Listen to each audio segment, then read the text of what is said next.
Hello, my name is Denise Galoni. 3 years ago, I started my own home-based company. I had so many wonderful women helping me along the way. I wanted to create this show called Empowering Women so I can help other women feel inspired and empowered. Today's episode is going to feature Diana Smith, a licensed massage therapist, and Sally Dunn, a reverse mortgage specialist. I hope you enjoyed today's episode.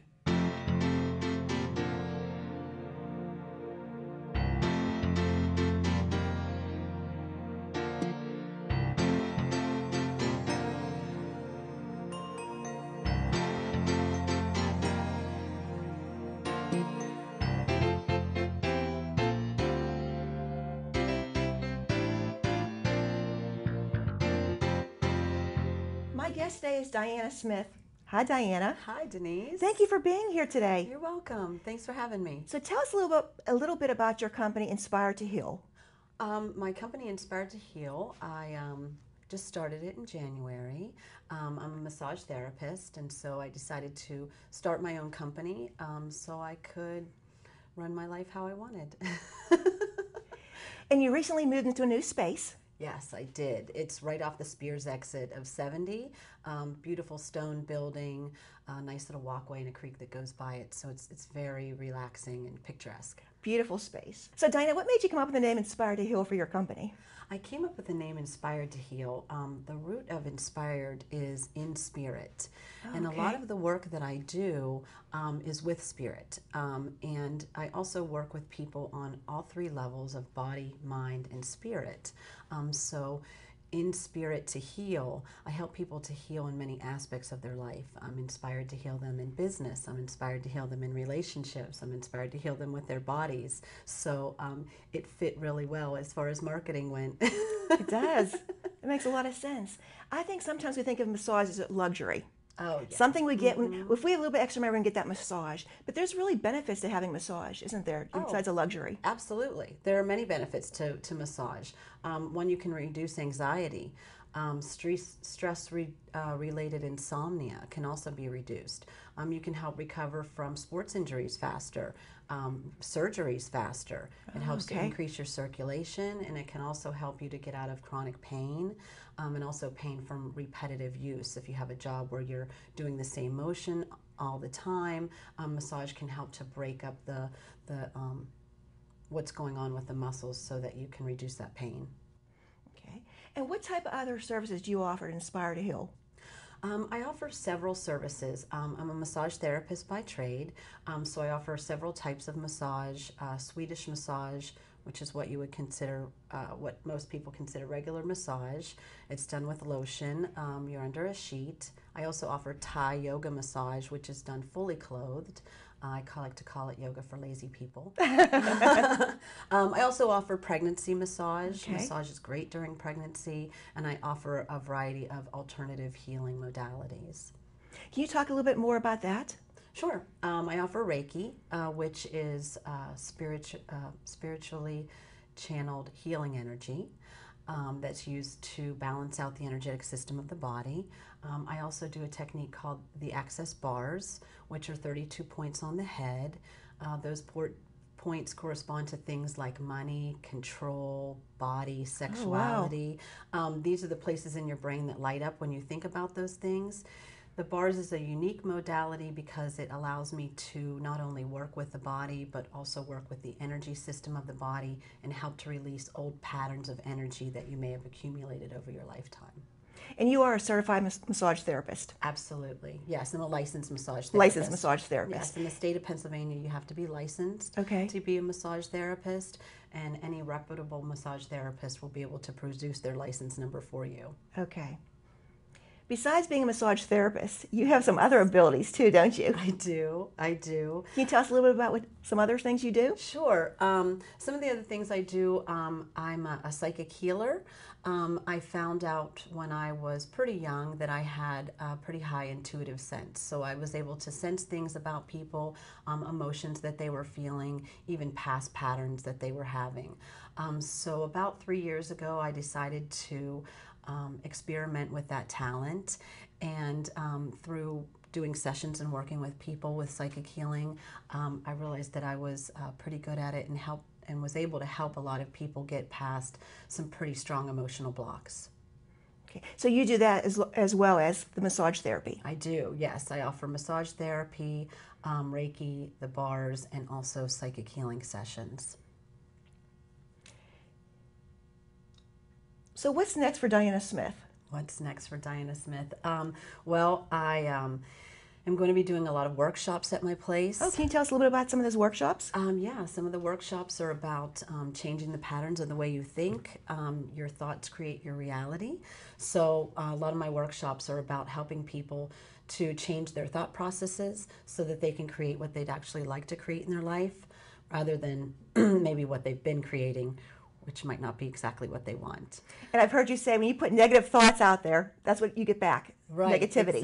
Exactly. You project that out into your future. And not only that, but you also, when your thoughts are stuck in the past, you also project that past out into your future so that then you start to recreate that past. So I really use that psychic ability to help people to find out where they're blocking themselves, find out where they're recreating things from the past, and help them to remove that so that they can then move forward in their life. Sounds great. Yeah. I also do a lot of Facebook Live posts and videos, which is really fun for me. And I give a lot of free advice on there too about how to change the patterns of your thinking. And what are your Facebook Live posts? What have you done lately? Your videos? Well, what I'm doing lately is called Everyday Consciousness. Yes. Yeah. I've seen some of those. Very good. Yeah. I do Everyday Consciousness, and the reason I started to do this video series, this live video series on Facebook, is because consciousness is an everyday activity. We're very used to operating from unconsciousness. And so consciousness takes practice. So that's why I decided to do an everyday video on consciousness to give people tools or a tip that they can use throughout the day to help them to start to be more conscious about their choices and decisions. And that's what's really important. Absolutely, yeah. Can you give the audience watching a few tips on how to be more conscious? Sure, Just things to stop themselves from doing? Right. Well, one way to be more conscious is to realize that, before we all could speak, we were nonverbal. At 2 and 3 years old, you're not really talking, but you're still communicating. You're still picking up on other people's thoughts, feelings, and emotions, right? Well, we continue that into adulthood, but we don't realize that we're picking up on other people's thoughts and emotions. So one of the tools and tips that I give people for everyday consciousness is to realize that not every thought, feeling, and emotion that you have during the day is yours. It could actually be somebody else's that you're picking up on. Like you're sitting in the office and you suddenly get this urge to go grab a donut, but you know that you don't want a donut because maybe you're on a diet. So, whose thought is that? Is that yours or is that somebody else's in the office? So once you can, I tell people, look, ask a question. Is this my thought or is this somebody else's? Your intuition will give you the answer right away. If it's somebody else's thought, return it to sender, and then you only have your own thoughts to worry about because you can't do anything else about other people's stuff. You can only fix your own stuff. Right. The other thing that I like to tell people about living consciously is light and heavy. If you're living more consciously and you are living in the moment, right? And you're trying to figure out, you're trying to make a decision, which way should I go with this? And there's all kinds of things pulling on you. The easiest thing to do is does it feel light and expansive for you or does it feel heavy and contractive? Because sometimes our mind's trying to figure everything out. And if your mind could figure everything out, don't you think you would have figured it out by now?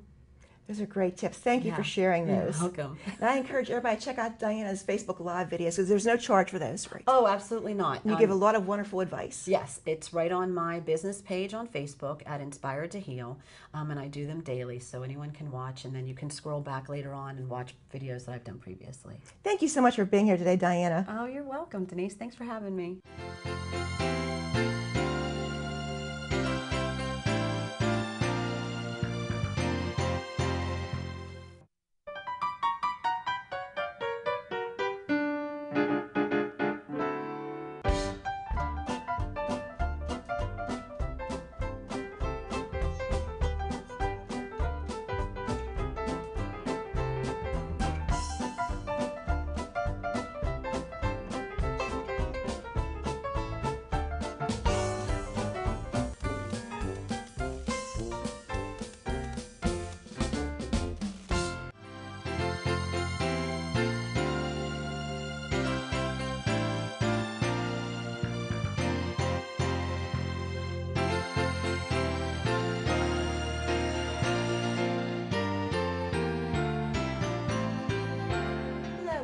guest is Sally Dunn, a home equity retirement specialist. Hi, Sally. Thanks for being here. Hey, thanks for having me. I really appreciate it, Denise. That is really a mouthful, a home equity retirement specialist. I had to check my notes while I was reading it. What exactly is that? Well, a home equity retirement specialist is someone who helps somebody who owns a home and is 62 or older use the equity in that home in such a way that it enhances their retirement. So I'm sure you listeners out there have all heard about reverse mortgages. And yes, these are reverse mortgages, but they're not the reverse mortgages that your mom or grandma might have done, because they changed a lot of rules in 2013. And that changing of the rules have made these become retirement planning tools. If you do it the right way, it's a planning tool. And I think you hit the nail on the head when you said that in the past there is a stigma about reverse mortgages. But things have changed in 2013 with legislation, as you said. That's correct. What are some of the advantages for a homeowner to take out a reverse mortgage? Well, the advantages are being able to use the equity in your home. Like, for a lot of homeowners, it's the biggest asset. It's what they have the most of. And to ignore that asset and be struggling through retirement just doesn't make sense. So you can use it in a number of good ways. You can create monthly income. You can create a line of credit that grows that you can have access to. And you could pay off a big mortgage payment. So if you're still making a big mortgage payment, that can really impede your monthly cash flow and make it harder for you. That's several of the ways in which you can use these products to help make your life a little bit easier. So if you take out a reverse mortgage, Sally, you still own your home, don't you? Oh, absolutely. And I think that's a misconception people have. That's the biggest number one misconception out there, is that you no longer own the home. You will continue to be on title. You will continue to pay your taxes and homeowners insurance, and the home still belongs to you. So that's something that oldsters worry about. When you pass away, the home passes to your heirs the same way it does if you have a traditional mortgage. What's some of the advantages of taking out a reverse mortgage? Well, the advantages are having access to creating that monthly line of credit. Believe it or not, if you set up a reverse mortgage and let that line of credit grow, you can use it to pay back or to pay for long-term care. Like, if you couldn't get long-term care insurance, and that line of credit gets bigger, you can actually take that money out later and use it, regardless of whether your housing value went up or down. Regardless of all those other factors, you can draw all that money and use it to pay for that long-term care, which might be assisted living, might be a personal care home. That's quite an expense, too. Oh, that's super expensive. Is there some cases where a reverse mortgage wouldn't work for some people? Oh, absolutely. So they're not for everyone. If you don't think you're going to be living in that house at least 3 or 4 more years, I wouldn't recommend that you do it. If you have an adult child living with you and that adult child plans to continue living there after you pass away, you do need to realize that they're going to have to be able to refinance the debt that has accrued, like take out another mortgage in their own name, or have the funds to pay that off. So those are two really good examples of people it wouldn't be a good fit for unless they would be able to take care of that. Okay. So if someone's thinking about getting a reverse mortgage, what should they think about before they even call someone like you to discuss it? Well, they should get as educated as they can about it. There's a plethora of information out there on the internet now. You can search the subject and find lots of good information. You can speak with your trusted advisors. I mean, I find more and more financial planners are just getting on board and realizing, hey, this is a tool that we can use so that we can make people's whole retirement nest egg last longer. And that's what it's all about. We've just got to plan that maybe we are going to live until we're 90 or 95. And the fear is of running out of money, and this is a way to help make that not happen. Are there reputable and non-reputable companies that offer reverse mortgages? I know I see commercials all the time on TV about reverse mortgages. How would someone find a reputable reverse mortgage company? Well, I can't really speak to anybody that's non-reputable. Right. I don't know that in my own life or Okay. circumstance. I do feel that there are a lot of people advertising. The advertising is, call this 1-800 number. I will Sure. say the biggest difference between calling a number like that and me is that I am here in the Pittsburgh area, and I generally meet with people and help them through the process. Most of the time when you call a 1-800 number, you're going to be dealing with somebody over the phone who's going to want to mail you an application and have you sign it. And I don't think they explain it nearly as much as I do. I mean, I usually meet with families 2, 3, 4 times. If there's something that I end up needing to get from them, I more often will travel and just get what I need, as opposed to everything being done by mail and just Okay. being a voice on the phone. And that's nice to have a face. Oh, thank you. Because you could call somebody if you have a question, because it's a big concern. And I'm sure most seniors are worried about that. So it's nice to have someone they could talk to. Like you said, than calling an 800 number. Yeah, that's true. What information do people need to get before they even call you? What information do they need to collect? Because I'm sure that there's certain things that when you go to talk to somebody, you need information to look at. Right. Well, generally, when somebody calls me, I'm going to be asking them how old they are. I need dates of birth. I need where they live. I need to know what they think their home is worth. And I need to know if they have any mandatory obligations against that home, such as a mortgage or home equity line of credit.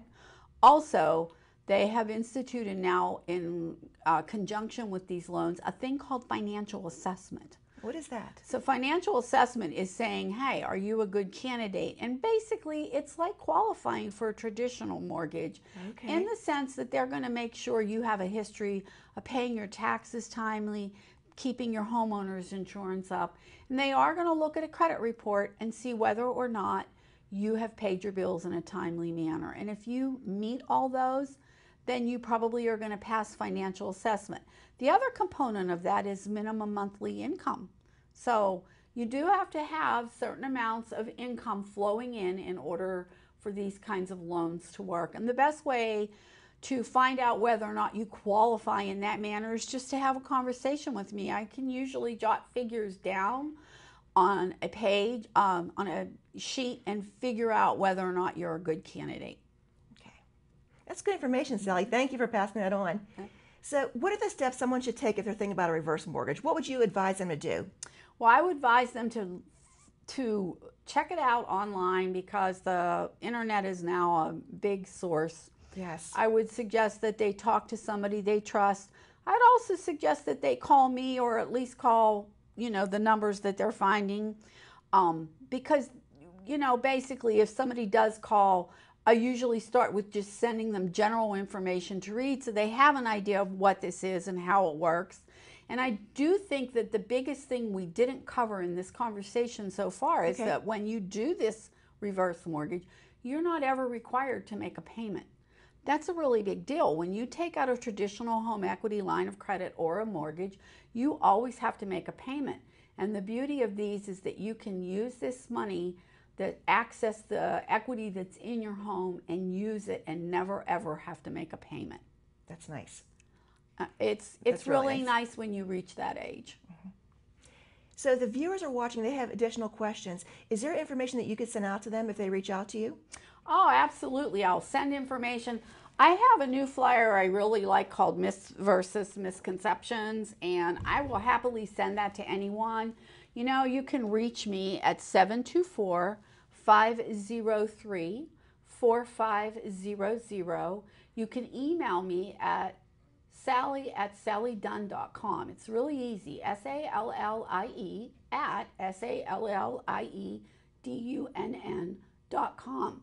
So I'm happily take questions, just help people understand what all is involved, and then they can decide whether or not they want to really have a one-on-one meeting and see whether or not we're going to be able to work that into their retirement plan. Right. Sally, thank you so much for coming on and giving information. I think there's so many misconceptions about it. So I'm glad you were here and you were able to give the information out to the people watching. Thank you so much. Thanks so much for having me. I'd like to thank my guest, Diana Smith, for being on my show today. Diana is a licensed massage therapist, and she's a wonderful resource if you need help with massage therapy or you just need help finding your inner peace. Please feel free to reach out to Diana. And my other guest, Sally Dunn. Sally gave wonderful information today about reverse mortgages and some of the stigma that may have been in regards to reverse mortgages in the past. Please feel free to reach out to Sally. She'll be more than happy to send you some information and help you make a decision. I hope you enjoyed today's episode of Empowering Women and look forward to seeing you next time.